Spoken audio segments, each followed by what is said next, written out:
What's up, guys? Coach Jonathan here. Going to talk to you about stopping the anxiety of relapse.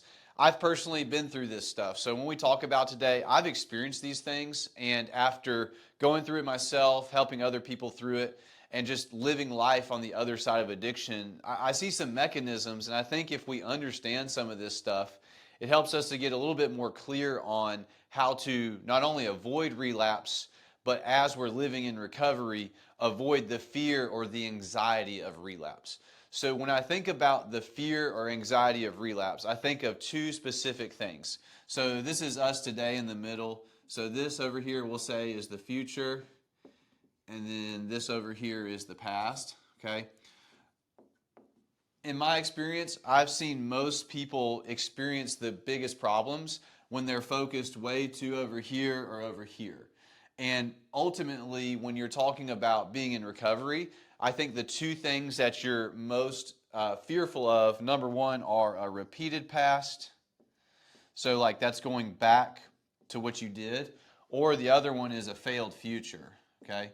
So, those are like the two things that I think create the anxiety of relapse. So, if I'm living here and maybe I've been clean for a little while, I'm starting to go through life, but all of a sudden I just feel like, man, maybe I'm in treatment or I'm in a certain environment where a lot of things are controlled, and I think, man, if I go back home, like I'm afraid that I'm going to repeat my past. Like you can see like the people, the places, the situations that you're going to go back to, they may cause you to repeat the past. And so therefore it makes you anxious, even though that time may be way out in the future. Maybe you're in like a year program and you're in month 6.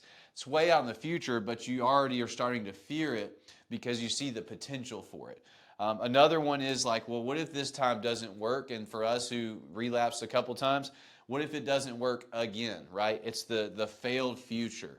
So when we start looking out at either one of those things, we start to get anxious because we start to question whether or not we can actually change. I think that's the fundamental problem here is when we start getting into this cycle of fearing a failed future or a repeated past, we start to question like, does it matter? Like, is what I'm doing making a difference, or can I actually change? So here's an example.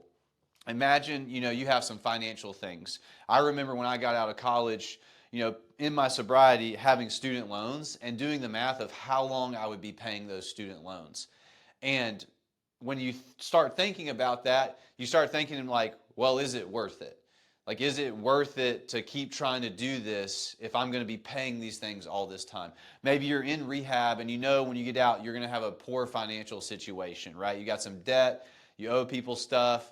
Add into that like relationship stuff. Like you may think, well, is it even worth it? Like you're already predicting a failed future, which could lead to a repeated past, right? That's where the anxiety comes from, is like the assumption that it's not going to work out well, that you're going to fail, or you're going to repeat what got you there anyways, and you're going to create more of the problem that you're already perceiving when you go back. And that type of stuff makes it real easy to relapse, because now you're saying, well, if it's not going to change, then I might as well just go back to the path of least resistance, which is just going back to the addiction, right?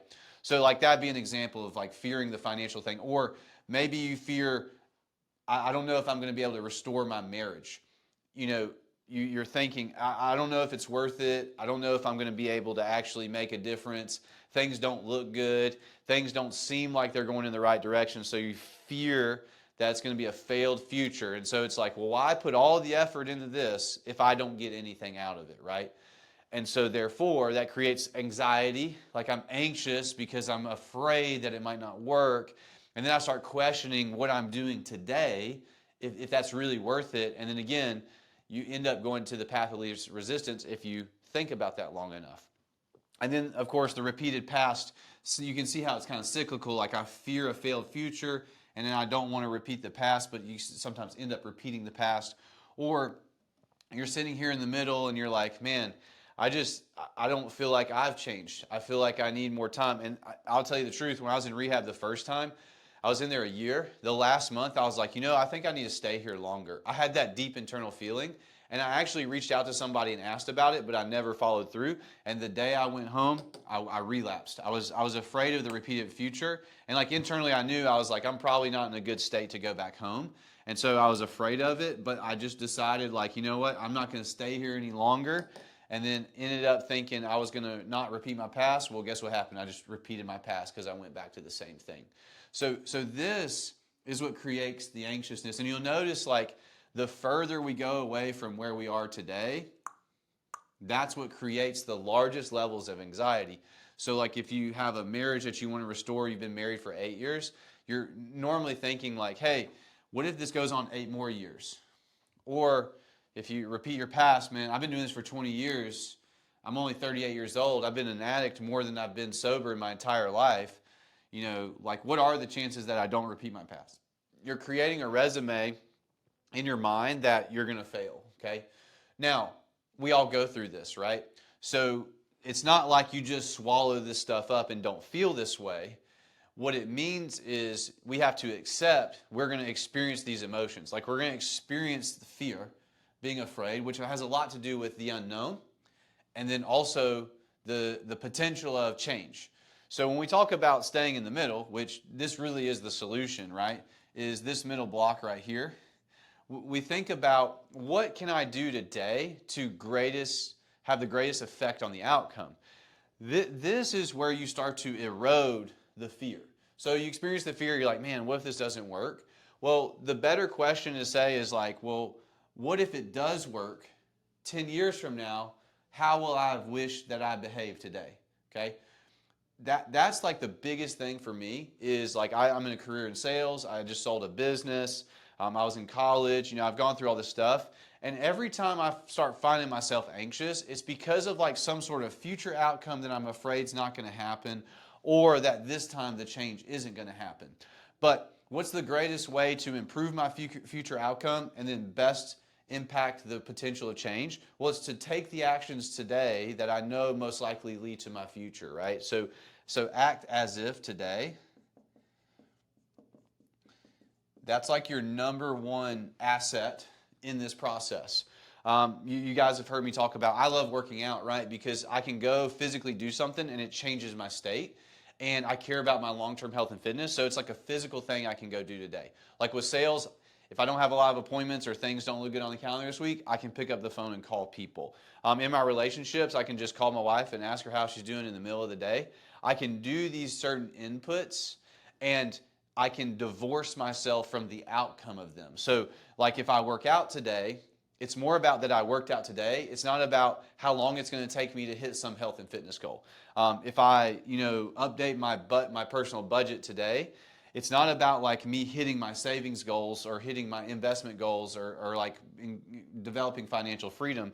It's about that I did the thing today that will lead to that. Because at the end of the day, I've only been making the type of money I make now, like in the past year and a half. The 10 years before that were nowhere close to what I do now, right? And so it would be ridiculous for me to say, we'll just go figure out how to make a bunch of money. Like you have to be responsible and you have to act as if before that stuff happens, right? So, and if you don't, you're going to end up back here because you're going to end up in that same cycle, right? So when you think about today, how can I show up and behave today to impact the lessening of a failed future or a repeated past? And here's the cool part. When your scorecard is what you're doing presently, you start to think about this stuff less anyways. And then at the end of the day, you can actually tell yourself that you won the day because you're not outcome dependent. You're not like, well, what if it fails or what if I repeat? Like those are outcomes. Like a repeated past is an outcome of something. A failed future is an outcome of something. It's like trying and not happening. But when you act as if today, now all of a sudden we're like, oh, I did the thing today. It's most likely the type of thing that's going to lead in the future. And the best way I had a friend that told me this. We actually ran the gym together. Like we always talked about the hurricane predictor map. So like when you have a hurricane and they're saying that like it's going to go this way, but they also have like this potential path and this potential path. But each time that the hurricane moves forward, the potential path narrows. And so it's like you just need to know that you're going from here to here, and then as you go along, like some of the stuff I do today, I could never have predicted, but it came from just taking these little steps, and then new opportunities or new things happen. And that's the best way to think about change.